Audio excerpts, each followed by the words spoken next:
Meshram sir, स्वतः मिलिंद कीर्ती आणि सभागृहात असलेले अनेक मान्यवर बंधू आणि भगिनींनो, मी मान्यवरांना विनंती करते की प्लीज सोफावर बसा. तुषार गांधी यांनी पुस्तकाचं मर्म आणि सांगितलेलं आहे. कार्ल मार्क्सने असं म्हटलं होतं की जगामध्ये अनेक तत्वज्ञानी होऊन गेले की ज्यांनी जग कसं याचं वर्णन केलेलं आहे. मुद्दा जग बदलण्याचा आहे. मिलिंद कीर्ती यांनी सहमतीची हुकुमशाही असं जरी पुस्तक लिहिलं असलं तरी ती हुकुमशाही नको असं सांगण्यासाठी लिहिलेलं आहे. मला श्रीपाद जोशी यांनी सरांनी सांगितलं. पण ते नको असेल तर काय केलं पाहिजे हे नेमकं तुषार गांधी यांनी सांगितलेलं आहे की सर्वसामान्य माणसांनी जर लोकशाहीच्या बाजूने उभं राहण्यासाठी नकार दिला तर मात्र मग संमतीची हुकुमशाहीशिवाय पर्याय नाही हे त्यांनी स्पष्टपणे सांगितलेलं आहे. खरं म्हणजे मला कधी कधी काही गोष्टीचं नवल वाटतं. सहमतीची हुकुमशाही या पुस्तकाचं प्रकाशन करताना इथे विविध मताचे लोक एकत्र केलेले आहेत. म्हणजे सहमती असल्याशिवाय हुकुमशाहीचा पराभव केला जाऊ शकत नाही हे सत्य मांडण्याचा प्रयत्न इनडायरेक्टली झालेला आहे. आणि भारतामध्ये हा प्रयोग इन्क्लुझिव्ह इंडियाच्या नावाने म्हणजे सगळ्यांना बरोबर घेऊन देशाची प्रगती करायची आहे ही संकल्पना मांडून करण्याचा सुरुवात झालेली आहे. तेव्हा 2024 साली तुम्हाला पर्याय नाही असं तुम्हाला म्हणता येणार नाही. पर्याय आहे, त्याचा गंभीरपणे तुम्ही विचार करणार की नाही हा खरा प्रश्न आहे आणि तो तुषार गांधी यांनी विचारलेला आहे. कारण 2024 साली या देशामध्ये लोकशाही जगणार की मरणार याचं उत्तर तुम्ही कसे वागताय याच्यावरती मिळणार आहे. आणि म्हणून हा प्रश्न महत्वाचा आहे. मी मिलिंद कीर्ती यांचं पुस्तक वाचत असताना माझ्या मनामध्ये अनेक प्रश्न आले. सध्या अनेक घटना ज्या घडत आहेत त्याचा उल्लेख केला करणं मला स्वाभाविक वाटतं. जगामध्ये आपण सर्वसाधारणपणे अमेरिका एक शक्ती आहे, चीन एक शक्ती आहे, जर्मनी एक शक्ती आहे, इंग्लिश एक शक्ती आहे, भारत महाशक्ती होणार आहे वगैरे चर्चा करत असतो. परंतु या जगातली खरी महाशक्ती जी आहे ज्याला आपण बहुराष्ट्र कंपन्या म्हणून ओळखतो, फेसबुक असेल, मायक्रोसॉफ्ट असेल, गुगल असेल, त्यांचं काय चाललेलं आहे आणि त्यांचा संघर्ष कोणाची चालू आहे याच्याबद्दल आपण कधी विचार करत नाही. आज खरं म्हणजे सर्वात विनोदी गोष्ट अशी आहे की सर्वसामान्य माणसाच्या नावाने देशामध्ये सत्ता काबीज करणारे लोक आणि सर्वसामान्य माणसांना सवलती देऊन त्यांना जास्तीत जास्त तंत्रज्ञानाच्या आहारी लावणाऱ्या कंपन्या यांच्यामध्ये संघर्ष चालू आहे. आणि म्हणून आपण ऐकलं असेल की गुगलवरती अमेरिकेने केस केलेली आहे, गुगल आणि अमेझॉनवरती युरोपने केस केलेली आहे आणि भारतामध्ये देखील नवीन कायदा आणून डाटा आमच्या कंट्रोलमध्ये असावा का तुमच्या कंट्रोलमध्ये असावा असं भांडण सुरू झालेलं आहे. सर्वसामान्य माणसाला वाटतं हे आपल्या आवाक्यातली गोष्ट नाही म्हणून लांब राहावं, परंतु सर्वसामान्य माणसाच्या जीवन मरणाचा प्रश्न आहे. ह्या कंपन्या कशा पद्धतीने सरकार पाडू शकतात, सरकार बदलू शकतात याची वर्णन अनेक आलेली आहे. मी त्याच्यामध्ये जाणार नाही. पण म्हणून मला असं वाटतं की महत्वाचा प्रश्न आहे. आता लेखकांच्या संपाचा उल्लेख केला. दुसरा उल्लेख मी असाच करतो की अनेक चांगल्या प्रतिथयश लेखकांनी अमेरिकेमध्ये या ChatGPT वरती केस दाखल केलेली आहे की त्यांचं म्हणणं की आमची प्रतिभा शक्ती आता वापरून तुम्ही पुस्तकं लिहिणार आहात आणि कादंबऱ्या लिहिणार आहेत, मग आमची गरज काय होणार आहे. तेव्हा ChatGPTला असं करण्यापासून बंदी करावी अशा प्रकारची मागणी त्यांनी अमेरिकन कोर्टापुढे केलेली आहे. मी जेव्हा तंत्रज्ञानासंबंधी वाचत होतो तेव्हा मला बरेचसे माझे मित्र असं सांगायचे जे शास्त्रज्ञ असायचे की तंत्रज्ञान सगळ्या गोष्टी करू शकेल पण माणसामधली जी कल्पकता क्रिएटिव्हिटी आहे ती मात्र तंत्रज्ञान काही आणू शकणार नाही. हळूहळू आता आर्टिफिशियल इंटेलिजन्स बघितल्यानंतर त्याच्यावरती शंका निर्माण व्हावी असा प्रश्न निर्माण झालेला आहे. म्हणजे मी स्वतः माझ्यावरतीच एक प्रयोग करून बघितला. हैदराबादला एका कार्यशाळेत असताना मी त्याला सांगितलं की ChatGPTला सांग की डॉक्टर कांगो आर्टिफिशियल इंटेलिजन्सवर काय बोलतील असा एक लेख लिहून द्या. त्या ChatGPTने 5 मिनिटात तो लेख लिहून दिला आणि वाचल्यानंतर मला असं वाटलं की खरंच आहे, मीच म्हणतोय हा लेख. म्हणजे मी नसताना जर समजा कोणी लेख वाचला असता आणि लोकांनी माझ्या नावावर खपवला असतं तर खपला असता तो लेख. त्यामुळे क्रिएटिव्हिटी ही जी माणसाची एक वैशिष्ट्य समजलं झालं कल्पकता ती आता या आर्टिफिशियल इंटेलिजन्सने जर ताब्यात घेतली तर मनुष्यत्व म्हणजे काय शिल्लक राहणार आहे. म्हणजे एकच राहतात मन आणि भावना शिल्लक राहतात. त्या तुम्ही नाही गमवल्या तर तुम्ही शिल्लक राहतात. परंतु या देशामधली ज्याचा उल्लेख रणजित मेश्रामांनी अनेक घटना केल्या त्याच्यामधली ही मानवता किंवा भावना आपल्या मनात शिल्लक राहिली आहे का, ती राहावी असा काही प्रयत्न चालू आहे का. मध्यंतरी मी एक छोटंसं पुस्तक वाचलं होतं ऑर्डिनरी मॅन नावाचं, क्रिस्टोफर नावाच्या एका लेखकाचं, त्याचं आडनाव ब्राउनिंग असावं असं मला वाटतं. क्रिस्टोफर ब्राउनिंगचं पुस्तक आहे. नेटफ्लिक्सवर त्याचा सिनेमा पण आलेला आहे, डॉक्युमेंटरी पण आलेली. सर्वसामान्य जर्मन मनुष्य की जो स्वतःला नाझी समजत नव्हता, तो कसा या नाझींच्या नादी लागला आणि कशा पद्धतीने तो देखील अत्याचारात सामील झाला याचं मनोविश्लेषणात्मक करणारा अनेक इंटरव्ह्यू केलेलं पुस्तक आहे. ते प्रत्येकाने वाचलं पाहिजे असं माझं मत आहे. म्हणजे भारतामध्ये पण सध्या तेच तोच खेळ चालू आहे. सहमती कशी निर्माण केली जाते, मॅन्युफॅक्चरिंग कन्सेंट ही संकल्पना नॉर्म चॉम्स्कीनी मांडली, त्याच्याबद्दल श्रीपाद जोशींनी सांगितलं. हॅकिंग ऑफ द माइंड ही दुसरी संकल्पना त्यांनी मांडलेली आहे. म्हणजे सध्या माणसांचा मेंदूच पळवण्याचा प्रकार चालू आहे. मेंदू तुमचा असं तुम्हाला वाटतं पण तुमचा नाही येतो, दुसरंच कोणीतरी तुम्हाला डिक्टेट करतंय. ही हॅकिंग ऑफ द माइंड आहे. त्यामुळे अनेक वैज्ञानिक शोध लागतात, परंतु त्याचा उपयोग योग्य प्रकारे आपण करत नाही.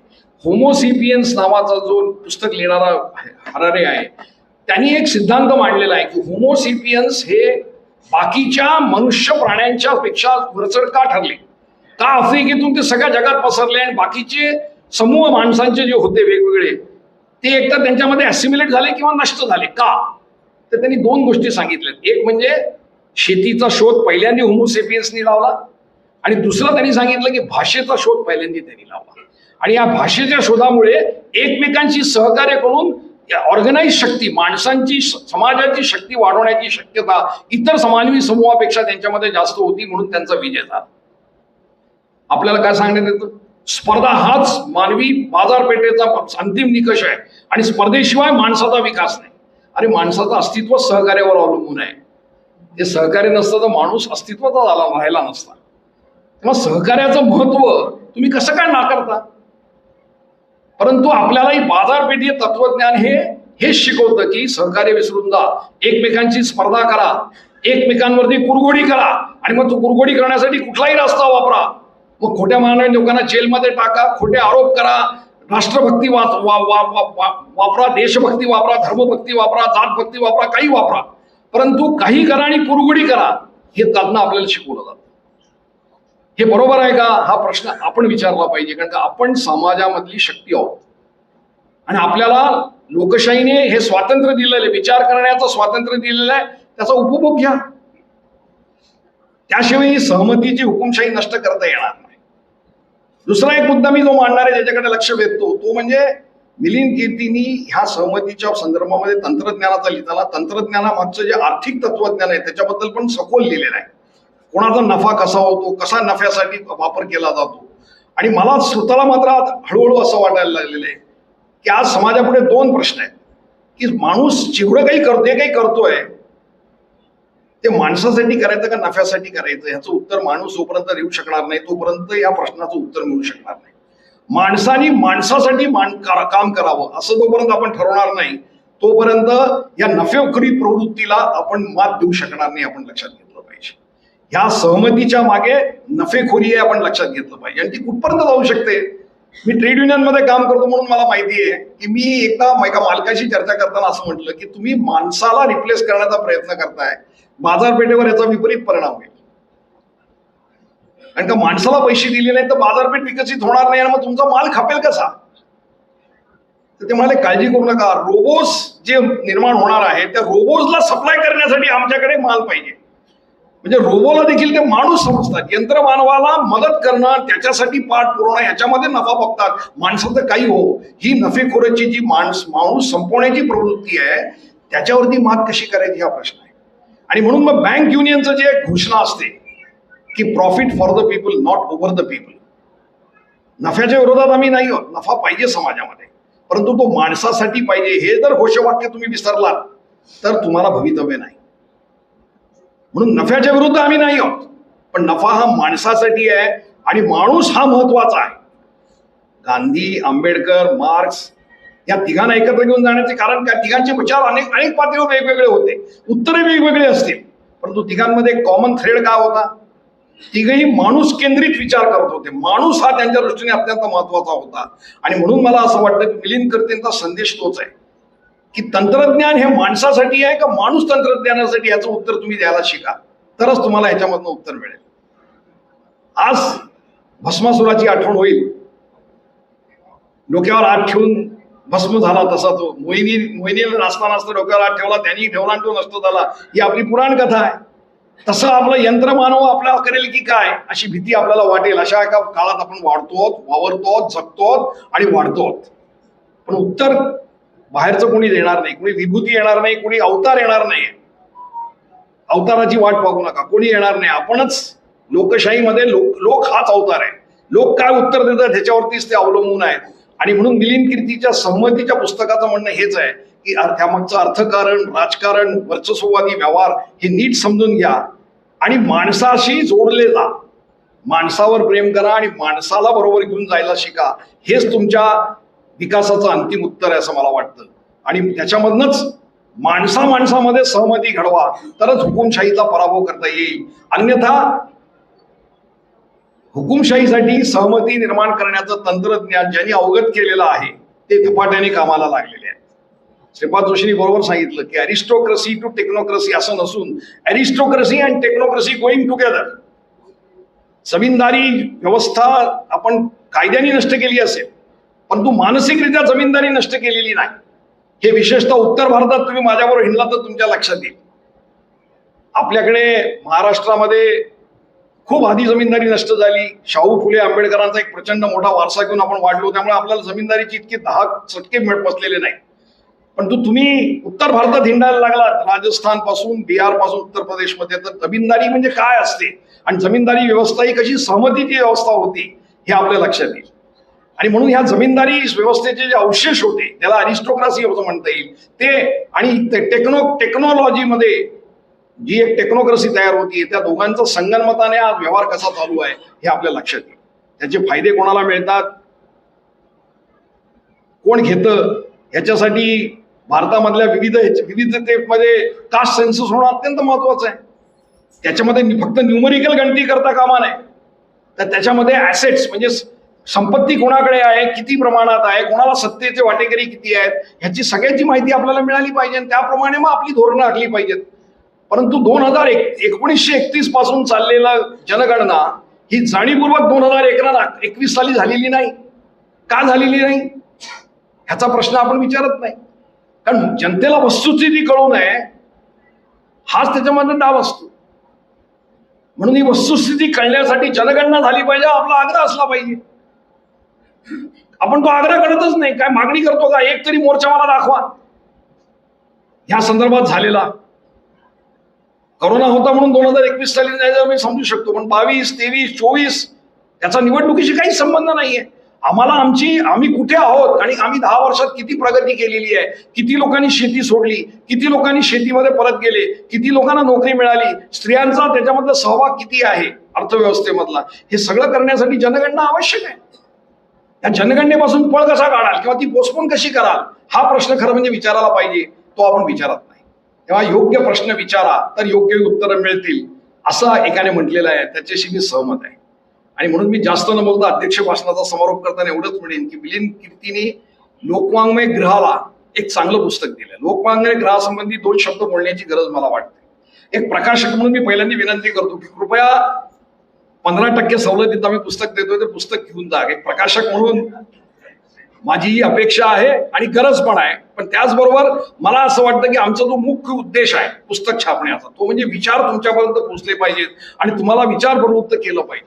लोकवाङ्मय ग्रहाचं प्रमुख काम हेच आहे की प्रागतिक विचार आज समाजामध्ये पसरवून आम्ही कुठलंही जाणीवपूर्वक, लोकवाङ्मय ग्रहाने आतापर्यंत 1400 पुस्तकं छापलेली आहेत, पण कुठलंही पुस्तक तुम्हाला असं दाखवता येणार नाही की जे आम्हाला माणसाच्या विरोधी मत प्रचार करणाऱ्या लोकांसाठी म्हणून आम्ही छापलेलं आहे किंवा अंधश्रद्धेला खतपाणी घालणारं पुस्तक आम्ही छापलेलं आहे. हे साधारणतः आम्ही तत्व म्हणून ठेवलेले. नुसतं लोकवाङ्मय ग्रहाने नाही तर लोकवाङ्मय ग्रहासारखे जे पीपल्स पब्लिकेशन हाऊस दिल्लीचं असेल किंवा सेंच्युरी बुक स्टॉल ज्या तामिळनाडूमध्ये असेल किंवा नव कर्नाटकामधला कन्नडी भाषेतला असेल किंवा प्रभात बुक स्टॉल सारखं केरळमधलं असेल किंवा पंजाब बुक स्टॉल सारखं पंजाबी भाषेतलं छापणारं पुस्तक असेल, आमचे जे नवराजस्थान असेल राजस्थानी भाषेत छापणारं, या सगळ्या सिस्टर कन्सर्न्सनी जाणीवपूर्वक देशामध्ये एक प्रागतिक विचारांची पुस्तिका निर्माण करून लोकांपर्यंत पोहोचवण्याचा एक संकल्प केलेला आहे. त्यालाही तुम्ही साथ द्या या निमित्ताने असं मला असं वाटतं. आणि आम्ही हा संकल्प कायम ठेवू आणि विचारांची लढाई आहे. हुकुमशाहीचा पराभव हा रस्त्यावर उतरून तर करावाच लागतो, विचारांच्या माध्यमातून तो करावा लागेल. कारण विचार शिवाय जर रस्त्यावर उतरले तर हुकुमशाही परत येण्याची भीती असते, लक्षात घेतलं पाहिजे. म्हणजे जन आंदोलनातून, जन असंतोषातून लोकशाहीच येईल असं काही नसतं. ती यायची असेल तर त्या जन आंदोलनाच्या मागे एक वैचारिक अधिष्ठान ठामपणे उभं करण्याचं काम असतं आणि ते लोकवाङ्मय ग्रह, पीपीएच आणि इतर सगळ्या सिस्टर कन्सर्न करतायत याची जाणीव आपल्याला व्हावी आणि त्याच्यासाठी तुम्ही आम्हाला सहकार्य करावं एवढी अपेक्षा व्यक्त करून मी मिलिंद कीर्ती यांचे मनपूर्वक आभार मानतो की त्यांनी 2 चांगली पुस्तकं आम्हाला या निमित्ताने, खरं 3 पुस्तकं, नवयान पण तुम्हीच दिलो, 3 पुस्तकं त्यांनी दिली. पहिल्या पुस्तकाला आम्ही काही न्याय देऊ शकलो नाही, जास्त त्याची चर्चा करू शकलो नाही, पण ह्या पुस्तकाच्या संदर्भामध्ये, कारण हा विषय मराठीत नवीन आहे, तंत्रज्ञानासंबंधी साधारणतः इंग्लिश पुस्तकं खूप येतात, त्यांनी पण जे 474 रेफरन्सेस दिलेले आहेत त्याच्यामधले मला वाटतं 400 पेक्षा जास्त रेफरन्सेस हे इंग्लिश पुस्तकांचेच आहेत. इंग्लिश भाषा ही तंत्रज्ञानाची भाषा झालेली आहे, ती तुम्हाला आवडो की ना आवडो. त्यामुळे तंत्रज्ञान म्हटलं की ते इंग्लिशमध्येच वाचायचं असा आपला भारतीयांचा देखील एक गोंडस समज झालेला आहे. म्हणून मला एकाने बाहेर सजेशन केलं की हे पुस्तक जास्तीत जास्त भारतीय भाषात आणण्याचा प्रयत्न करा. निश्चितपणे करू, पण प्रयत्न करणं म्हणजे आर्थिक त्याच्यामध्ये पाठबळ उभं करणं आणि ते आर्थिक पाठबळ पुन्हा जनतेमार्फतच उभं केलं पाहिजे, म्हणून पुस्तकं विकली गेली पाहिजे, ते आमची अपेक्षा आहे. तेव्हा त्याच्याबद्दल आपण मला सहकार्य करावं एवढं पुन्हा एकदा कळकळीचं आवाहन करून या कार्यक्रमासाठी मला इथे बोलवलं आणि इतके दिग्गज लोक असताना अध्यक्षस्थान दिलं त्याबद्दल मनपूर्वक आभार मानतो आणि अपेक्षा व्यक्त करतो की अशी अनेक पुस्तकं आम्ही इथून पुढे आणणार आहोत, त्याला आपण प्रतिसाद द्याल अशी अपेक्षा व्यक्त करून आपले